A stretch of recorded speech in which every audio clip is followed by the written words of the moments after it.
Anyway, so first off, for those, just a quick review for you guys as far as and I'm sure most of you guys are familiar with these, the updates to the new version. But essentially, I just put this slide together to go over those. So essentially, we're going from 20 NFDRS fuel models down to 5.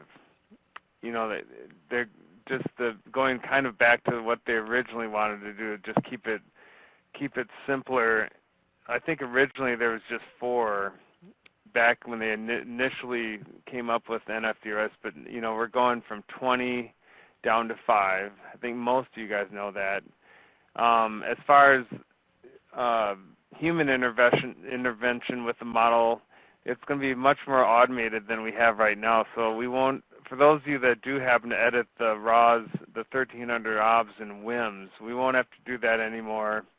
You won't have to like edit the 1 through 20 grass and shrub greenness factors in there on the daily OB. And then also, and this is one thing that I keep saying I'm excited about, is you won't have to edit those herbaceous fuel stages in WIMs for the models that use the 78 system. So going from, you know, frozen back to pre-green to green up, all that on that NFDRS fast path page on WIMs, you won't have to do that anymore as well.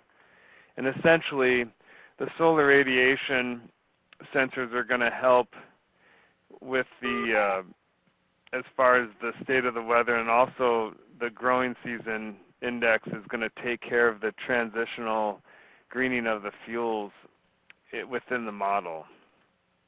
And the Lee-Nelson model is going to take care of the dead fuel moisture calculations within the model. So the one drawback that we've learned, like we learned at the workshop in April, in early May at NAFRI, is in Fire Family Plus in the new version. Go ahead. Oh. Sorry, that's the radio. Let me turn it down. Okay. Yeah, if you guys unless you want to ask, you know, feel free to jump in and ask me any questions. But if you don't, like, I'd appreciate if you guys just mute your phones. You know the drill. The one drawback with in Fire Family Plus 5.0, which is the new version that incorporates the NFDRS 2016 system, is instead of just the 1300 OBS, in that FW13 file that you download, you have to have hourly observations imported into Fire Family Plus. And so for someone like myself that I have like a huge Eastern area database with all of the RAWs that run like the Fire Family Plus graphs on the fuels page on the Coordination Center's website, I have to figure out, because of that increased data that's necessary to do the computations in the new system, I essentially will have to figure out how to, I'll have to break down the access databases into smaller pieces. But and one thing BJ in Minnesota told me last week is ideally that database, the MDB file, should be 300 millibytes or less, or megabytes, you know what I mean, in order to run efficiently. Otherwise, and Faith Ann, she was at the national workshop at NAFRI back in May. She said the same thing. You have to keep your database fairly small to that 300 meg size. Otherwise, it gets bogged down. And like I mentioned, the growing season index is used to calculate the live fuel moistures, and the Nelson to calculate the dead fuel moistures. So these indices essentially take the place of having to, of greening, like the GSI greens up the fuels as the calendar year goes on, and it uses the solar radiation, the sensor, that data as well, to compute the live fuel moistures. And if you guys want to dig deeper on these types of things, I think I placed a condensed version of Matt Jolly, who, he's at the Fire Lab. He's like the guru of all this stuff. I put his presentation that he's presented. I think he's going to be doing it in early December at the MIFC meeting up in Duluth. but he essentially has a presentation that gets way deep into the weeds on all this stuff. If you want to understand like how the Nelson index calculates the dead fuel moisture a little more in depth wise, you can. I think I put a condensed version of his presentation on the main page of the EACC website. So any questions with the updates, the main factors of the update to NFDRS 16? I think, go ahead. I've seen Matt Jolly's presentation a couple times, and I guess last I remember him saying like the growing season index was somewhat experimental. Do we know if that's been validated or calibrated or anything?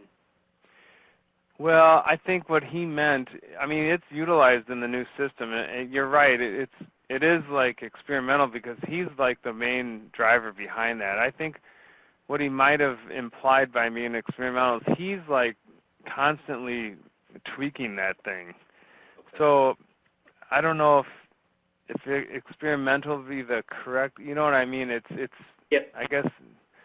I think that's one of the weakest parts of our system now, and so, I think there's a lot of potential for improvement. Yes, and here's an example of how he's tweaking things. When I was, and I won't go on too long about this, but when I was filling in out at Northern Rockies last summer, I went over to a shop, and he was actually on the phone with one of my colleagues from Great Basin, and they were tweaking like the monsoonal moisture influx into like the 10 and 100 hour fields, like how that affects the weather stations in the Great Basin. Like, so it was actually like, and not just for the raws in the Great Basin, but in the model itself, like it actually was releasing too much moisture. It was releasing it too quickly, I guess.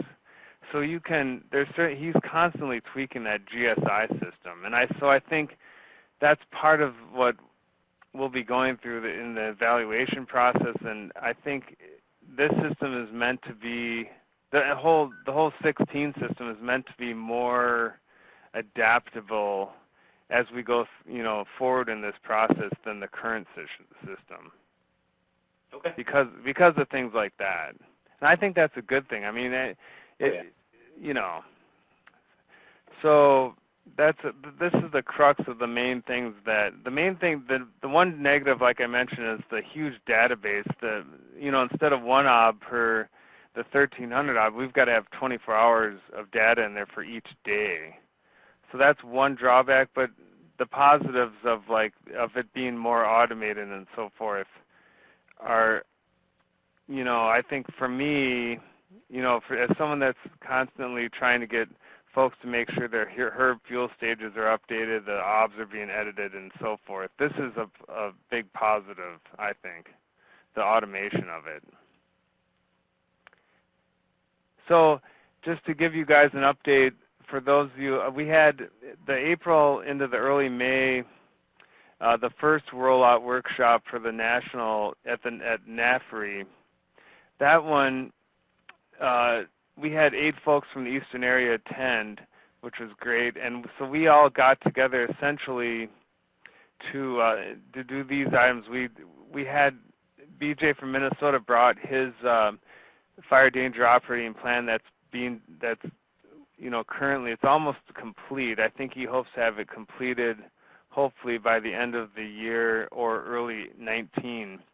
So BJ was there. So he had a fairly robust FDOP to bring along, and then we also chose the central New England as the other area, and we essentially, that was our guinea pig, so to speak. So Tess Greaves, she's retired now from state of Vermont, and Joe Mintz out with the state of Maine were there, and we essentially, the main crux of what we did is we picked a fire danger rating area down more in the southeastern, like towards Massachusetts. We downloaded the weather data, the hourly data in there, and then we also tried to import as much fire occurrence data as we could. And essentially, like on Wednesday of that week, we sat down and and use Fire Family Plus to choose various fire danger indices, as well as some Canadian ones as well, because as you guys know, in the Great Lakes and parts of the New England, they do utilize the Canadian ones. And we essentially tried to correlate the weather data with the fire occurrence data and create pivot tables and choose the correct indices or a combination, like a matrix of indices that best reflected the fire occurrence, the fire activity. So that's one aspect of the workshops that we'll be putting on next year. So essentially, we were kind of, that NAFRI session was a test, more or less a test out of what we'll be doing next year. And the beginning of that week, we talked about the various aspects of what makes up a fire danger operating plan. And I'll show you, like for instance, and BJ sent this to me. So these are some of the, like the FDRAs are listed up here.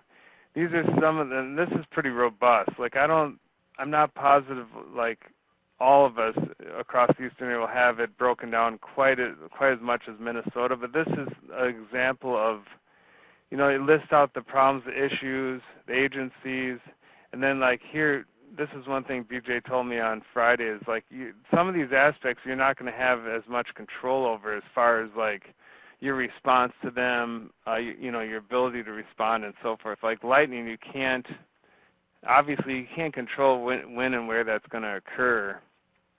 But, some of these other issues like arson, you can't predict when that's going to occur. But some of these other like ag burning, pipe transmission lines, maybe moderate control. And then here's all the different target groups and the impacts. So all these things are some of the aspects that go into the FDOPs. So, hey, Steve. Yep. This is John. Yeah, a lot of that is for driving your prevention plan, though. That part Right. of the FDOT. Yeah, exactly. So that's just one aspect of the FDOP. And just to pass on to you guys, the workshops, the end game of these workshops is to have folks go home with at least an idea of what should be included or in these FDOPs, or like a draft FDOP that they can take home for their area of responsibility. And I think like for that central New England area, we didn't like complete a whole FDOP for that area, but we put in all these, like the document I just showed you. We came up with different aspects of that FDOP to have in place so they could take it back and then continue working on that. And that's kind of the plan of those workshops next year. And and like it said in this, I'll show you guys. So, the fire environment, the overall area is a fairly large geographic area, like central New England, for most of us, is a large area. And then these are the types of things that you're looking for as far as developing those fire danger rating areas, the vegetation, climate, topography, and so forth. And one thing we did at the workshop is we used ArcGIS Online to take a look at like any topography, fuel type, climate zones, and so forth, and then we broke that central New England area into at least working FDRAs, and then we chose one of those areas to analyze using the fire weather and fire occurrence data. And honestly, I think, yes, the workshops next year that are going to be held, it will be ideal if people go home with a draft or a working FDOP. But to me, the main crux of those workshops is going to be showing people how to choose the correct fuel model for their areas of responsibility, and then also coming up with the correct fuel model, and then using the fire weather data and fire currents data to come up with the correct breakpoints, for their different, levels, like staffing levels, prevention levels, and so forth. So here, this is this schematic right here that I pulled off the national NFDRS 16 page. These are essentially the different topics that are going to be used at the workshops. So the first day, like when we were in NAFRI, the first day we discussed what goes into those fire danger operating plans, the best practices, and so forth. And then day 2, we'll develop those FDRAs using the ArcGIS Online to come up with, like I just mentioned, the topography, any topography, fuels, and so forth, historical fire occurrence, weather, and climate zones, and so forth. And then also developing target groups within those FDRAs. And so that's day 2. And then on Wednesday, on day 3, we analyze, discuss which RAW should be included within each FDRA, and then choose one of those FDRAs to do the analysis work. And then match up, take the fire weather data, again, match it up with the fire occurrence data, and then create pivot tables and to choose the best matching fire danger indice or indices.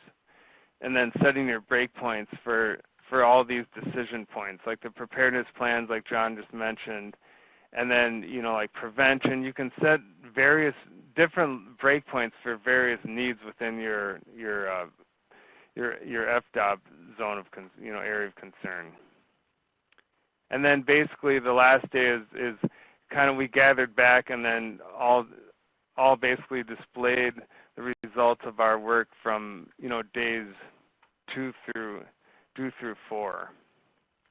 And I'm thinking potentially, I'm not sure the workshops are going to be full 5-day, full week sessions. I'm envisioning probably more, and I'm just throwing it out there, probably start after lunch on Monday and then end on Friday, maybe midday or early afternoon. Just thinking out loud here ahead of time for planning purposes. Any questions so far with the overall workshop processes and so forth?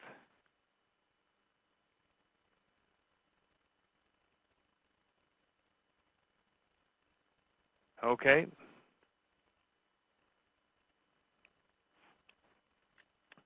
I'll make that full screen. So the October, the one that was held in October, and Ray and Rick, that's one thing. Rick Volek has joined the leadership team, and he's retired Fish and Wildlife. Rick, are you on the call?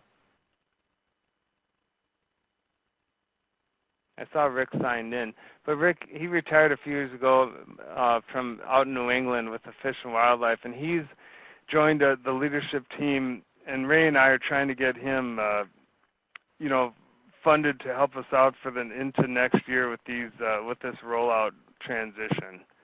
So, with Tess Greaves, she was kind of right-hand person out there in New England on this stuff, but she retired, so Rick has graciously volunteered to help us out with the transition process into 2019. So Ray and I are working on getting him funded to help us out. But so Rick and Ray Parrish attended in person the second workshop at NAFRI in early October, and the rest of the leadership team, most of us hopped on virtually.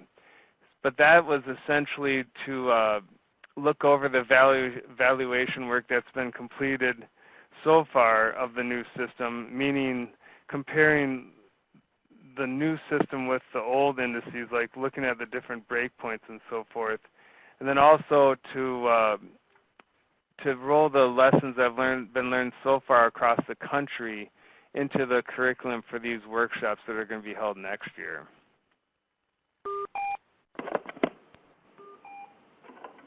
Say, BJ, you hopped on now, right?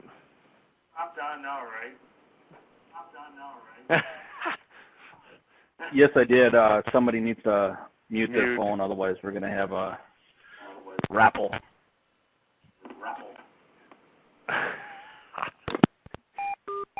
Do you want to speak fairly briefly about the FDOT process that has occurred so far in Minnesota?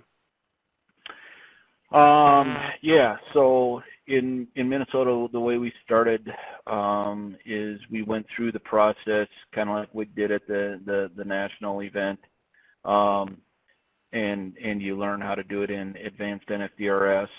The one thing is that we had some issues with regard to large data sets in Fire Family Plus, and the Fire Family Plus 5 wasn't allowing the Canadian to work too. So I had multiple issues there, but we're now finally starting to the point where we can proceed. But I guess what I would recommend for folks is the initial meetings is really a get familiar with what an FDOP is, and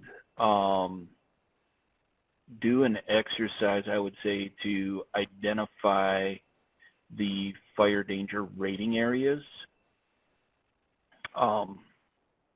like we did. So you're looking at topography, weather, fuels, and all that fun stuff. And I think there'll be some discussion and thought process that goes through to get a rough idea of how your units will break down into fire danger rating areas. And then the next step is really to identify those issues that might be for a specific FDRA, or they might be FDOP wide. I would say in Minnesota, most of ours are FDOP wide, but we have both forested and non-forested. He's showing, Steve is showing that right now. So, the non-forested, or if we don't have any pipeline right-of-ways or things like that, those aren't going to be an issue in all FDRAs. And what that does, and what we didn't do here, is over on the far right-hand side, if you go to the very top, I think the one way I would do this different, Steve, is, I put down a management action, which is detection patrol, something like that. But what we should have also put in there would be which of the 5 elements in the FDOP, which of the 5 target points would we be using, for example, for a dry lightning event. It's not going to affect how we do restrictions, but it will affect our staffing and our definitely our response. If we have, say, a Duff moisture code that's over 60, that's an indicator that any dry events that are going to come through are going to hold, and we're going to start having a bunch of fires. And so if we have our Duff moisture code over a certain value, that tells dispatch that, hey, we're not just going to send a single rig out there to investigate. We're going to send 2 rigs plus potentially, if it's a windy day, maybe we're going to automatically dispatch a helicopter, that type of thing. So I guess that's something to consider. But the whole point of this and where we are now is that we're going to go through this issue list and compare it to our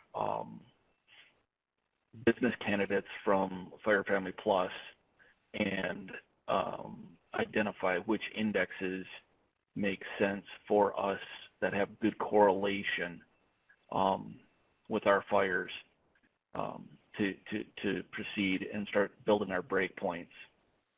Once we've got those break points, trigger points, decision points, whatever you want to call them, identified, then the rest of the plan is pretty much going to fall into place, I think, fairly rapidly, because it's a matter of just getting the dispatchers in and some of the intelligence folks in to sit down and work with the ops folks to get a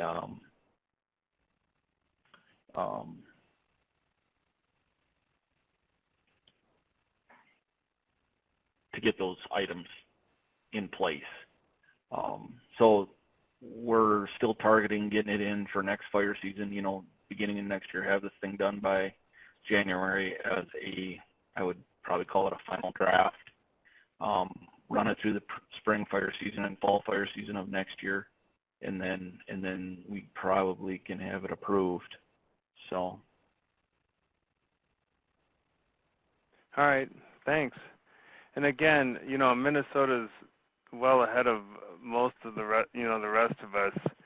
But it was great having BJ there at NAFRI, just because he could give insights into some of the types of things that he just talked about. Like you have your breakpoints.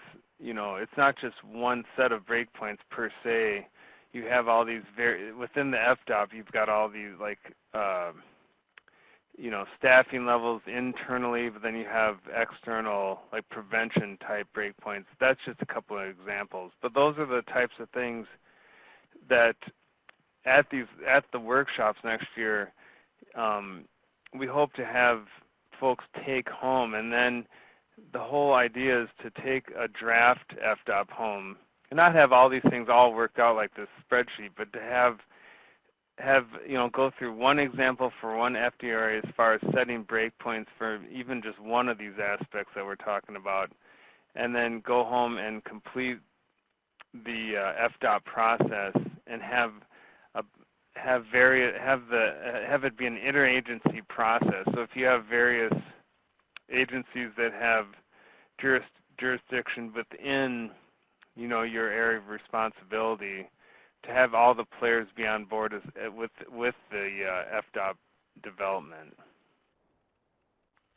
So in the perfect scenario, that's what would happen. The other thing you have to keep in mind when you're developing the fire danger rating areas, you have all the physical aspects like vegetation, climate areas, and so forth, but you also have the political boundaries as well, like your response zones and so forth. So I wanted to show you guys just the draft curriculum for these workshops next year, and then also talk about a little bit about here's some of the things that BJ were just talking about: the prevention, response plans, preparedness plans, and so forth. And you have your target groups.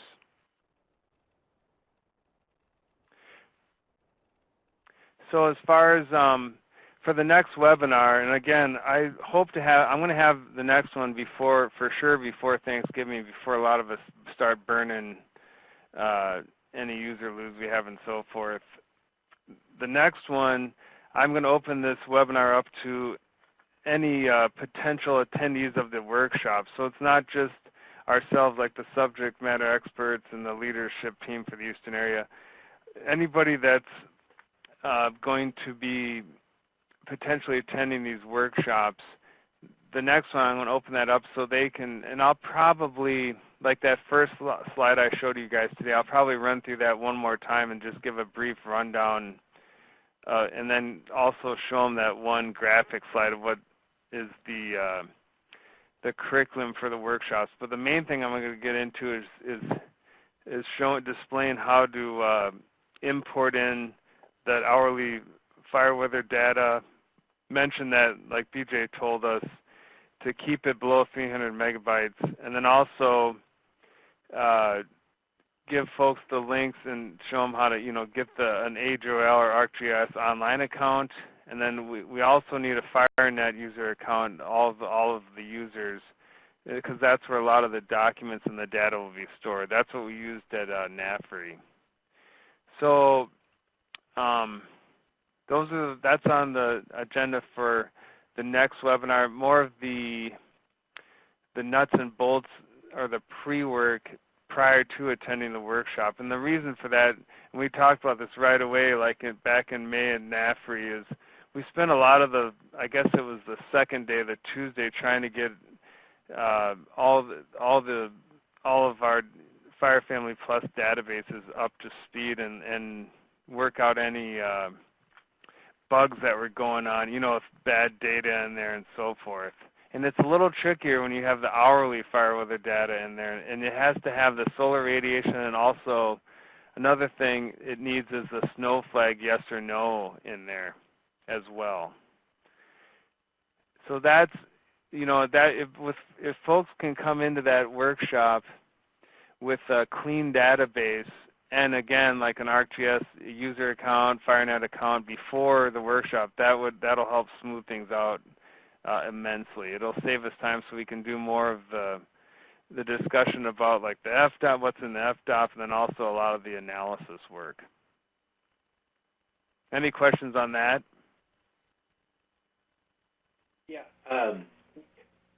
Steve, this is Scott again. For the ArcGIS Online account, is that through NWCG or through NIFC, sorry? Or is that a Forest Service AGOL account? Well, we all request one through Andrew Bailey, and he is Park Service in Boise. So I will double check on that, but I'm pretty sure that that's who we went through at NAFRA, and I'm pretty sure everybody can do that. He's the one that sets them up. Okay. Hey Scott, this is Ray. It's a NIST account. Okay. Yeah, I think you can go online and request it. Is that right, Ray? I have one already. Yeah. I didn't know if I needed another one. Yep. Okay. And, So this is, go ahead, Scott. let me try to find my other one.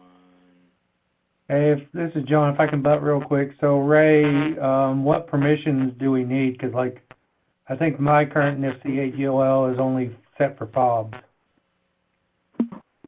Set for what? I'm sorry. FOBs? Okay. Bob's.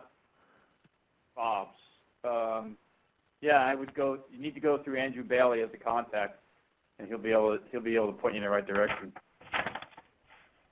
If you need that email, either Steve or I can send it to you. Okay. Yes, please do. Okay. So the last thing I wanted to show you guys is this document, and then I'll be done. This is what all the geographic areas, like us, ourselves on the leadership teams, and it got, as you guys know, it got busy with a busy fire season. A lot of people in all the geographic areas have not done a lot of this, like evaluating the new system and comparing it to the old within WIMS. This document is put together by Shelby Law and Great Basin, the predictive services met out there. And this is one thing, if you guys get ambitious, you could start doing within your area. And one thing I've run into is part of this process involves going into the station catalogs, like in that NFDRS screen where you set like that herbaceous stage for the 78 model in here that I'm always bugging you guys about. Like the working version of WIMS now includes those 5 new fuel models. So you can see the 16 here. You can actually check those on. This is the whole process to go in there and you can compare the new system with the old. But you have to enter in these breakpoints that come out of Fire Family Plus, and I'll show you that in a minute. But I'll send you guys this PDF document that Shelby put together. So if you guys have any spare time for the RAWs in your area, you can start doing this. And then this is what, like that October workshop, they really wanted all of us to be going in there and doing a lot of this work, but a lot of it hadn't been done yet. So any that we can do, this fall through the rest of the fall, or the rest of the year would be advantageous for the national folks. People like Matt Jolly, and like the folks, the national people like Jeff Klein, Gary Jarvis was at NAFRE. This is the kind of data that they're looking for. One thing I've run into is I've started to, I went into, this is Fire Family Plus 5.0. So this is down by, not on the Shawnee, but on the Hoosier, or maybe it's north of the Hoosier, but this is southern Indiana. So ERC down here in the lower right, you can see fuel model Y. So this is equivalent to that national standard, the G, the timber model. So basically, and this is all the years that have, unfortunately, this is the years that just have the snow flag data in there. But this is hourly data in this data set, like I mentioned. And then so here's your 90th and 97th percentile. So essentially you're very high and extreme of ERC with that new fuel model Y. So you basically run in Fire Family Plus 5, you get all the data in there, run this, and then right here, this is where you enter in the 90th and 97th percentile. And see, here's the index, SI staffing index. So EC is ERC. Decision, this is the number of decision points, so 5.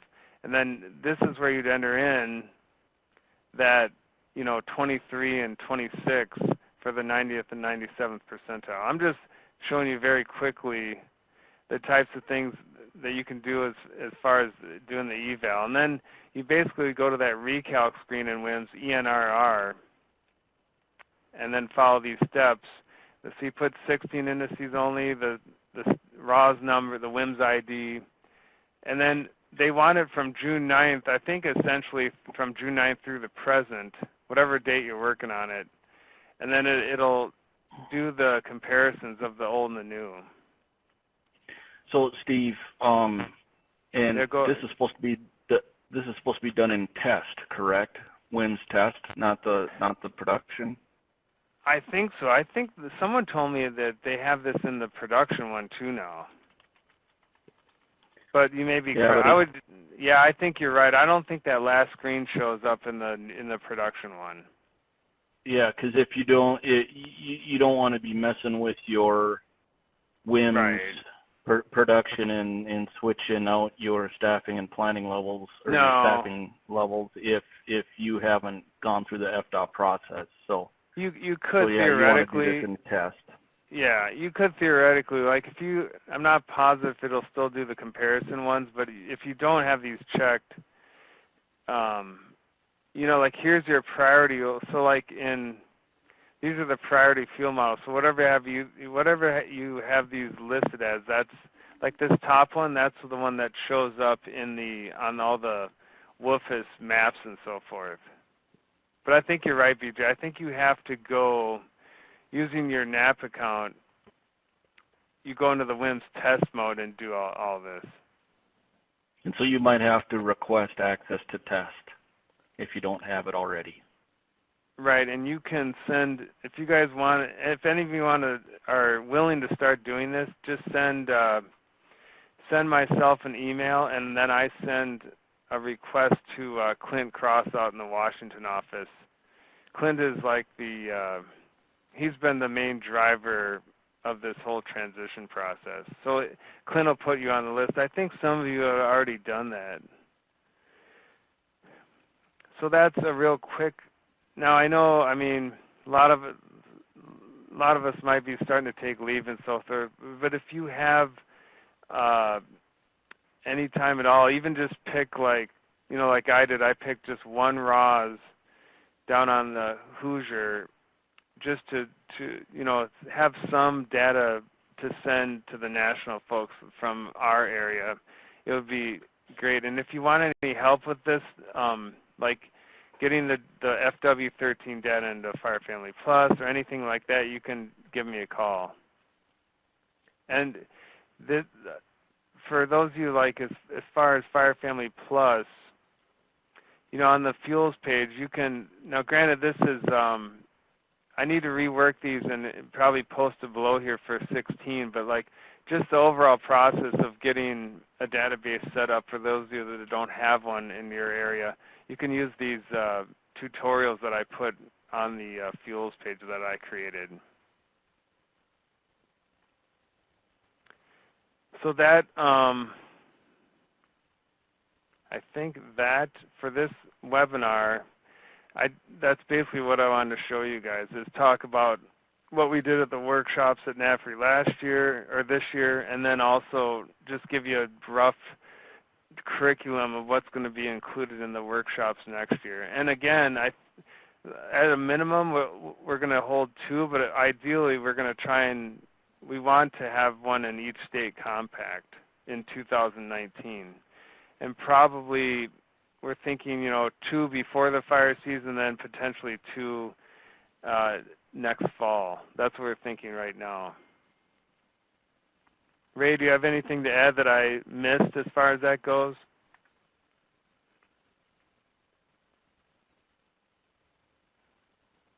No, Steve, that was good. Thank you. Okay.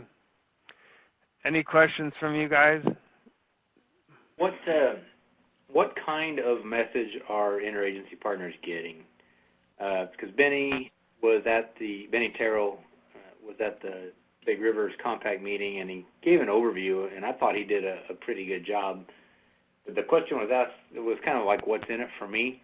So Jim Cornelius, Benny, we all try to explain how everybody does prevention, everybody does prescribed fire, even for some of our partners that don't do either wildfire staffing or, any real response. We tried this in our state a few years ago, and there was I was a committee of one. Yeah. Your state doesn't staff for preparedness or suppression anyway and has no budget for it. And if your DOI partners, it doesn't matter what the indices say, it doesn't change how they staff when they're a department of one. A lot of them, I can understand why they didn't feel any need to really participate. Well, I get what you're saying. So I think it needs to come down through their agency leadership as well. Because I made this argument with Clint at the time that, his model of statewide stuff across the South, that's really great, where you have lots of fires and lots of participation and the whole bit, but I just didn't see it working very well here. But it is what we got, so we'll do our best. I guess, so I'd like to see some more, political push through partner agencies as well. I think you're right. And there have been DOI, there's a letter that's come out from DOI and Forest Service, like from up top. But you're right, like how much does that push, work its way downward to the unit levels? That's a good question. And let's be honest, if the wildfire activity is not that extensive in a person's area, are they going to be that on board with it? Probably not. But I think this is a national, this is a national, what's the word I'm looking for? It's been effort. a pretty, national effort to get more folks on board. So essentially, yes, I think people are open to transitioning to the new system. As far as like everyone adopting the FDOP process and so forth, maybe that's where I think we're seeing some, not resistance, but I guess just apathy towards that part of it. I think we have agreements on the fire business, the problems that we had, even designing the FDRA boundaries, but, there was no help in looking at weather or fire data, and then when it came to doing the breakdowns, they were statistically gibberish anyway. Yeah. Like, the Shawnee was the only one that actually would make a decision based off of those. I know what you mean, Scott. Go ahead. Hey, Scott, this is Ray. If I could add or build on to what Steve just said. So expectations for the agencies, at the other end of this process, the Forest Service, the forest will be compliant in switching over to the new NFDRS. For the DOI agencies, the only overall direction that they've got is from an NWCG letter. So a lot of interpretation can happen, between point A and B with respect to that. And then with the state, they're going to roll it as they see fit. And like you mentioned, you're definitely speaking from experience. You tried to do an overall one for Illinois, and you mentioned how challenging that was. So one of the expectations we're having going into these, we want from the workshops is getting partners from as many of the different agencies within the compacts as possible, and start making those introductions, and hopefully finding some of the similarities that you folks have with your partners from the other agencies, and then plant those seeds that, hey, there's a lot of commonalities, and maybe we can combine our efforts and have combined FDOTs. In some cases, it just ain't going to work.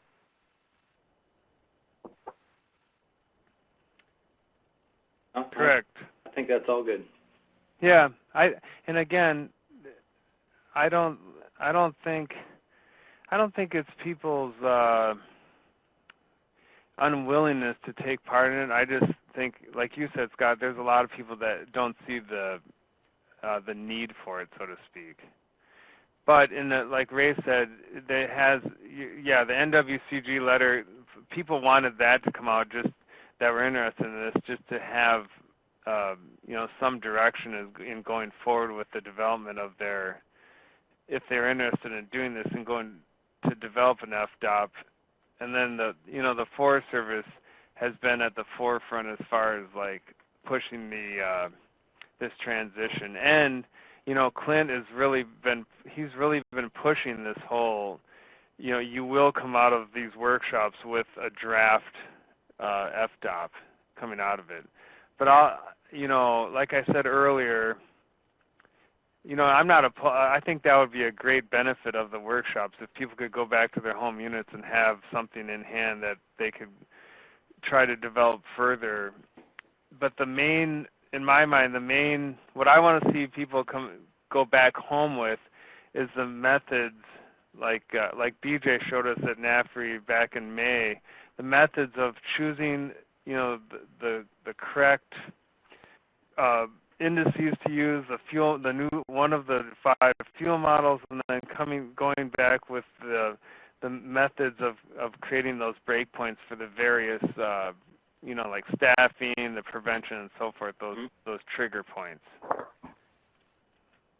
And honestly, like for me, as someone that's been helping people out with all the WIMS things and like that, making sure that people for their RAWs or their, within their area, making sure they have those correct breakpoints in there, like a new starting point going forward with this new system, that's like, to me, and I've said this many times to you guys, that's probably the best thing to come out of this.